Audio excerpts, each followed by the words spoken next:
I believe it was Abraham Lincoln who said, "It is not the man that reviews a Rush album, but it is the man that can review a Rush album without just straight up dick riding for 15 minutes straight."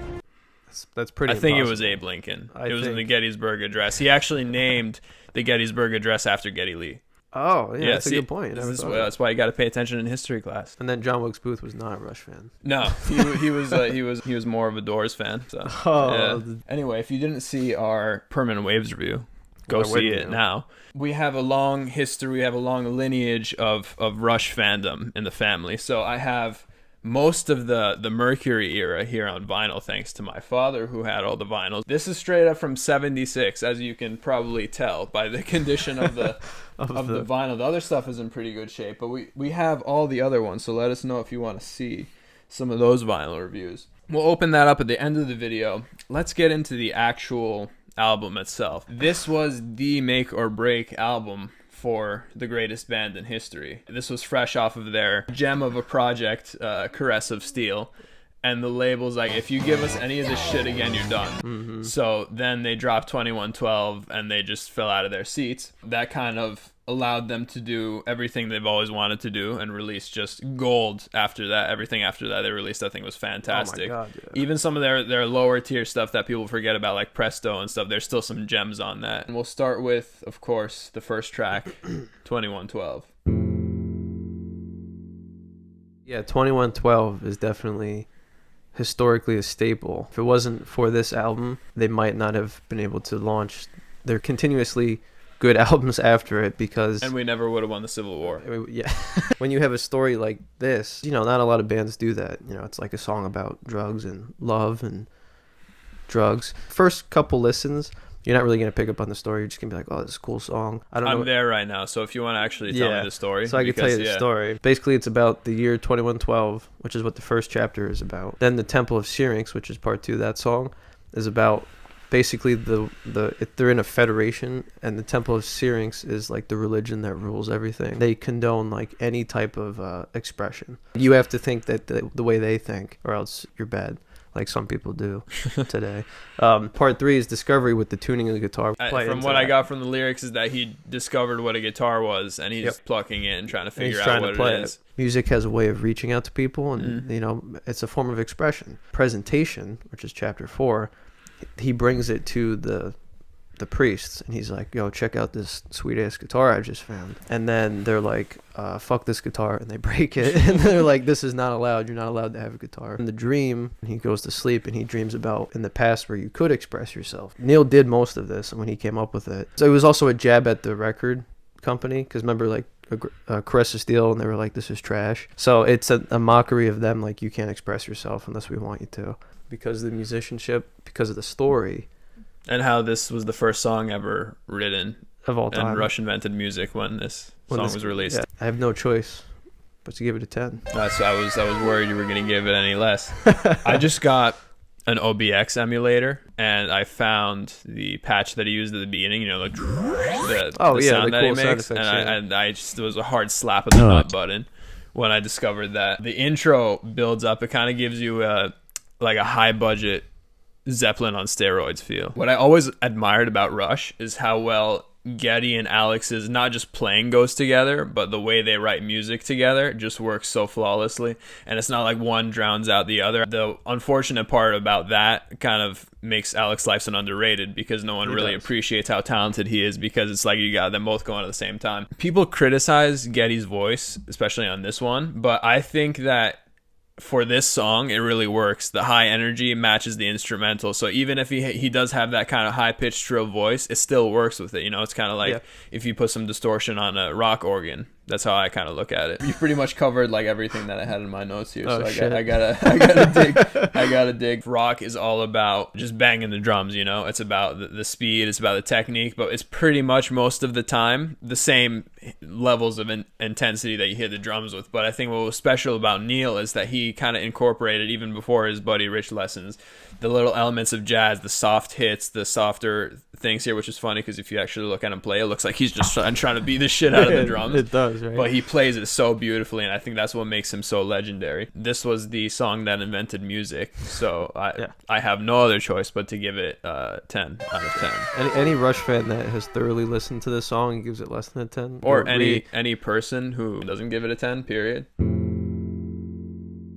Passage to Bangkok. I mean, you can't really come off of 2112 and then like have something better than that, of course. It's about using marijuana and opium. Alex Lifeson talked about how it's kind of like about a fun little journey to all the good places you go to like have a puff, which is weird because I didn't pick that up from listening to the song like at all. You're the lyric and bass correspondent here, so I don't really listen to the lyrics, but yeah, I didn't pick that up either. So as time goes on, I liked how Geddy's voice changed. It wasn't so falsetto all the time. To cut to the chase, I give it 7.5. This is one of my favorite riffs from Alex. The guitar harmonies give it an incredible layer. It's a little bit shorter than I would have liked, too. It was actually coming off of 2112. It's almost unfortunate how good the song was because you forget about the rest of the album. Yep, you do. Yeah, I give this one an 8 out of 10. Listening to the way Neil wrote the lyrics and the way Geddy sings it, it's very descriptive and it's easy to understand like how everything's all crazy and you don't know what's going on. Neil is a fan of the Twilight Zone TV show, and this song is about 2 episodes that he put together, which I think works perfect for 2112 because it's supposed to be like a dystopian future and like things are crazy. In terms of it fitting with the makeup of this album, I thought it fit perfectly, so I'd have to give it an 8. I thought the change of pace was refreshing because every song, or the 2 songs before this, were like top level energy, and this one they kind of brought it down a notch. I don't know how big of a fan I am of Geddy Lee whispering in my ear, but it's still a great listen if you rip the left earbud out. Yeah, that was, I didn't think about that with the headphones. Yeah, I was kind of like, or when he's like, nah. I did think it was the strongest Geddy performance on the whole album. He did it in a lower range, which I think he kind of realized, starting with Permanent Waves, about how he's still a great singer, but he just needs to go in that lower range. It's a little bit more tolerable. I give this one a 8.5. Well, give me a quick, what did you think quickly about it? I thought Zebra. Right? It's just, I get Zebra vibes from it. Yeah. I think it's a great example of how Rush was able to capture the feel and the theme of the whole album without being repetitive, because it kind of gives the same vibe from the first couple songs, but it's not the same material over and over again. It's a good song by itself. I just don't think it does too much for the whole album, but I still think it's a pretty good song. So I give this one a 7.5. That's a good point. I think in terms of contributing to the album, yes, it's not high on the list. I think the intro was awesome. Geddy's voice was good, but he was like really pushing the the high pitch, like ears bleed. Of the musicianship, the flow of it, and the song just basically about like not learning your lesson. But I think it's still a good fit, so I give it an 8. Listening to enough Rush, you can pick up a pattern. Their second to last song is usually like the slow down mellow song. Like if you think on of the Permanent Waves and Signals. Permanent Waves, Signals is losing it. So I think it's cool that what they do is they like slow you down a little bit, and then they do like the grand finale to end most of their albums. I actually gave it an 8.5. You know, I have a soft spot for the softer songs. I'm a huge fan. The flutes with a crazy majestic feel. I think this is just a song to, like you said, the second one was a drug ballad. Yep. I think this is even more of a drug ballad. I think this is the second best song in the album. I gave it. You think so? I gave it a 9.5. Wow, 9.5. Holy crap. This song, I think, is fantastic. Just the way it builds up, the way it plays, the lyrics great. Geddy has that cool effect on his voice, and the whole meaning of the song is great. Neil came up with this song because when they were traveling to a show in Los Angeles, somebody spray painted on the wall, freedom isn't for free. That's true. That's a pretty cool statement. It explores the ideas of freedom and free will, Permanent Waves. So I'd have to give this one a 9. I love the misdirection as far as the instrumental goes, where they kind of make you feel like you're going to go get one of these other softer songs like you did in the beginning, and then they kick into a more harder melody. The middle lead showcases why Alex Lifeson is the most underrated and underappreciated guitarist, probably in rock history.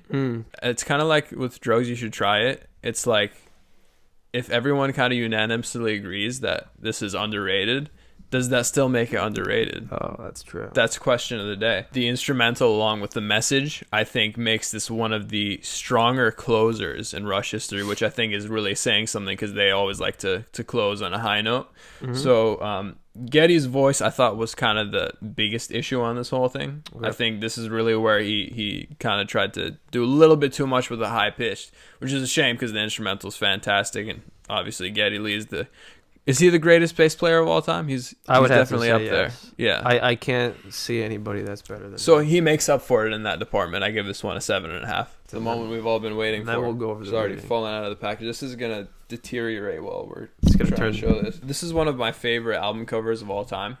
Yeah. And even, like, I have this font in Fonto, so it's not, like, the most complex either. They went through a hair metal phase, and they kind of decided that they're not really about that, so they just kind of stuck to their own thing. I think that was a good move. They look like karate masters. They do, right? Of that one, yeah. What is this? Is this the studio they recorded in? That might do you know about that? I actually have no idea. If you want to let us know what it is in the comments. Yeah. Oh, shit, it opens.